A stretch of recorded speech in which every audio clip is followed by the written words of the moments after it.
I think it's really interesting to me how in these verses it talks about how the light is day and the night is dark, and it's very cut and dry. It's clear, it's obvious. And I think a lot of times, especially in today's world as youth, it's not as easy to see good and bad and light and dark in a cut and dry way. I think, the adversary has done an incredibly good job at twisting things and changing things to make it seem like it's light.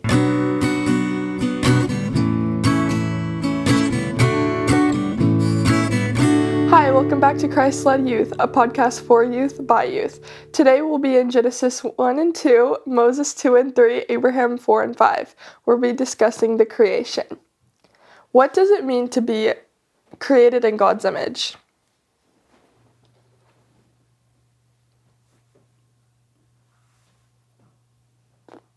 I think for me, it's just like a good standard to hold myself up to, but also a safety net to fall on. I think going about your everyday life knowing that you were created in the image of a God and the ever-loving God is an important detail a lot of people don't really consider. And I think when we go about our lives looking at that as our priorities, we will be able to achieve much more through that way of thinking. And I think it's a much more positive way of thinking than we are exposed to in the world today as youth, because we are created in the image of God himself, and we can do anything with his help. And I think that's just so awesome to think about and important to keep in mind. I think it really means a lot to me too, because God is a perfect God, and if he created us in his image, then that kind of shows that his goal is to help us become perfect. And while we're mortal and we're not exactly perfect, we have potential to become perfect and be perfected in and through him. I definitely like that. And there was something that Benji said that I liked it. He said it was kind of like a safety net that we can lean back on and go back on.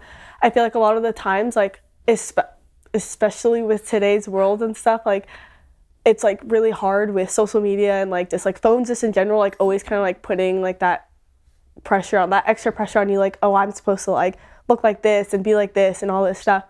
So I kind of for me, if I ever feel like I'm comparing myself to others or something like that, I kind of sometimes have to take a step back and kind of realize that, okay, God created me how I'm supposed to be. I'm not supposed to look like these crazy other model looking people on social media. That probably isn't fully true and stuff, but just giving yourself kind of that grace that it's okay to step back and lean on God and kind of accept that you're perfect the way you are and stuff, and that God created you to be who you are and who you're meant to be.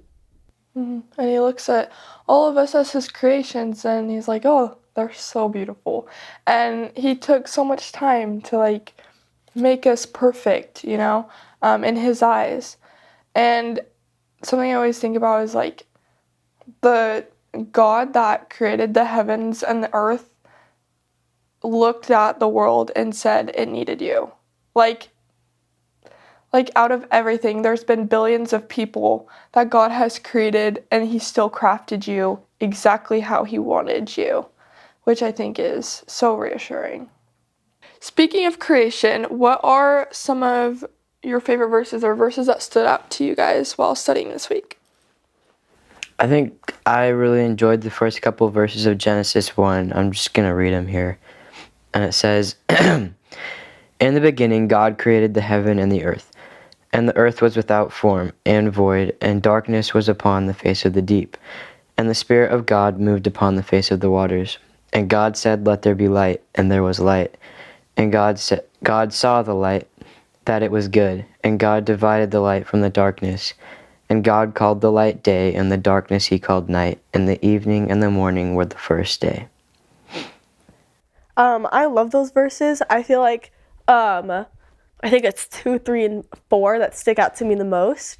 So pretty much all of them. But the reason I like it so much is because it talks about how before the creation there was literally just darkness and emptiness, and there wasn't really anything. And that is really sad but God came and he was like, let there be light, and there was light. Like, I think that's so amazing, and kind of just like shows kind of who, like, not who God is, but just like, I don't know what the right word is, but like how like God will like come into any situation and only bring light. Like he can, like, no matter how dark or empty it is, like he can come in and he can say like, let there be light, and immediately there is light. And I think that's so like beautiful, because like it gives us the opportunity to be able to like look to him in such darkness in our lives, I guess, and like see like how everything around us was empty and dark and whatnot, and he literally came in and made it light and made it possible for us to be able to like live here and just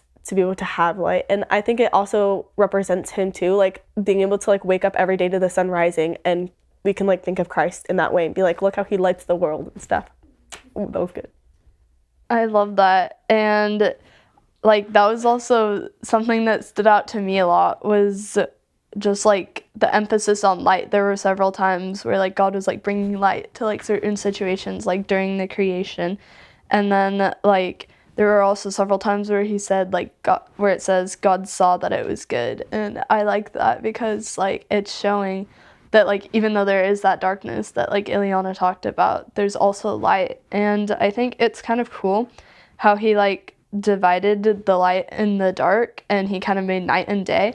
And in verse 14 it says, and God said, let there be lights in the firmament of the heaven to divide day from the night. Let them be for signs and for seasons and for days and years.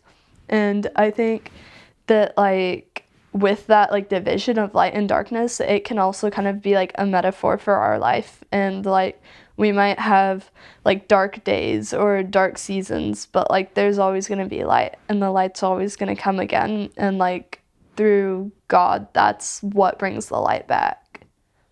I think it also shows how much God has a hand in literally everything, and how easy it is for him to be like, light. Like, if it's God's will, it'll happen. Like, he created the earth that we live on, and he literally could do anything that he wanted to.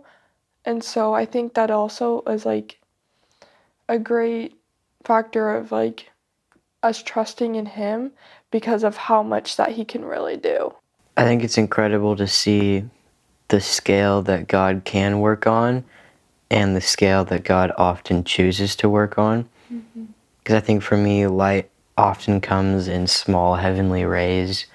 I don't remember the general authority who gave that talk, but there's a great talk on that. And there'll just be times in my everyday life where I'll be driving home from work and I'll look up at the sky and there'll be a gorgeous sunset or something like that.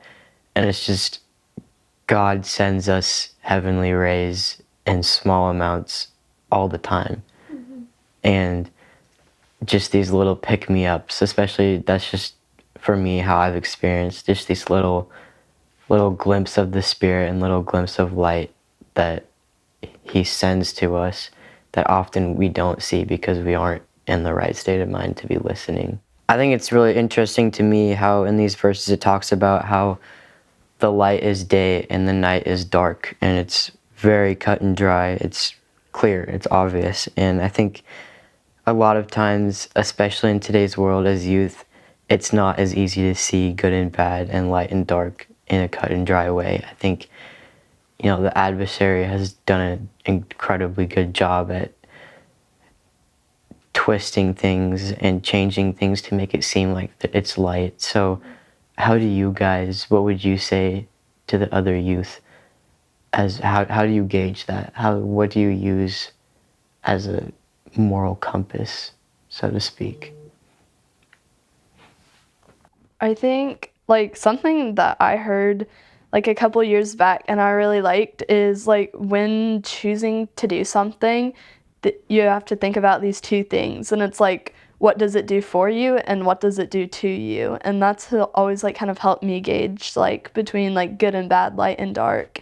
And like, so if I'm making a decision and I'm like, oh, well, it's going to help me grow closer to God, and like then I know it's good. But if it's gonna like distance me from God, then I know it might not be as good, even though if the thing isn't like inherently bad, but if it's gonna like distance me to God or like do something to me that I don't want, then I need to like not make that decision. I love that. I think almost just as important as what it will do to you, I think, is what will come from you because of what you do. And I think a lot of times we're so worried about what's happening to us and what is going on in our own lives that we forget that the whole world is watching and all your friends are watching and all your family are watching and a lot of people are relying on you and relying on your example. And I think, when we're taking into consideration things like that, that can really help to see what is right and wrong. Because, put yourself in other people's shoes. If you saw someone doing what you're doing, like, would you find Christ from that? Would you feel the Spirit? Is it bringing to pass God's plan, or is it bringing it down? And how are other people seeing that through you? I think it also, like, there could be two decisions, like Ella said, that aren't, like, necessarily bad decisions, but one obviously would have a better outcome. And I think it's also important to think about, like, I've had to think about this, like, a lot, where I have two decisions and, like, which one I pick, like, they don't have bad outcomes, but then I have to take myself out of the equation, kind of, like, think of it as a not selfish, like, perspective, not which one I, like, even though I may want to do one more than the other, I have to think about, like, oh, if I do this, how will it impact someone else?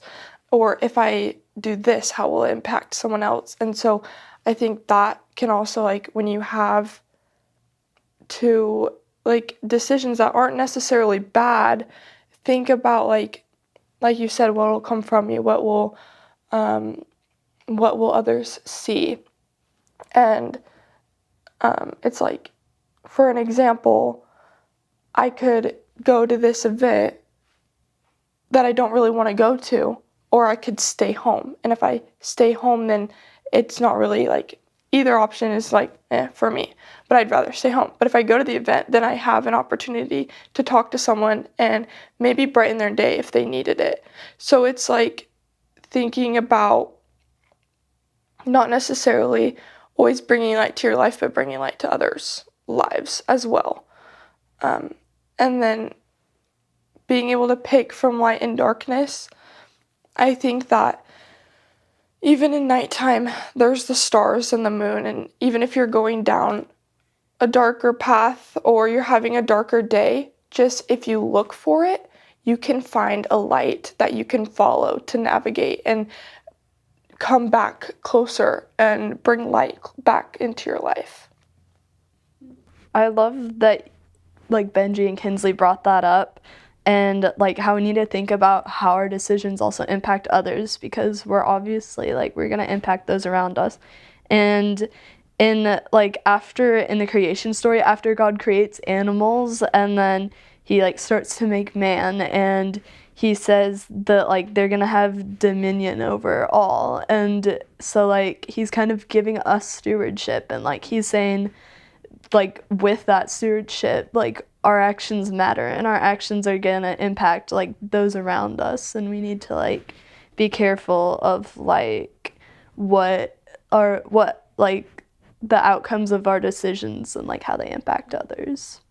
I think that also, like, shows how much trust that God has in us, like, that he's like, I'm sending you to earth and you're gonna take care of it. And he's, like, trusting us to take care of not only the earth that he's created, but of each other and, like, help each other. And he doesn't, like, dictate everything that we do. He gives us a choice. And I think that shows the amount of trust that he has in us. And we need to trust ourselves more, because I mean, we're our biggest critics, so. Yeah, I think it's been really great to learn about just the light that God is in our life, and the image that we were created in, and the trust that he has in us. And I think it's a huge part of my testimony, and I'm grateful for that. And I hope that you guys felt the Spirit today, and we will see you guys next time. Bye.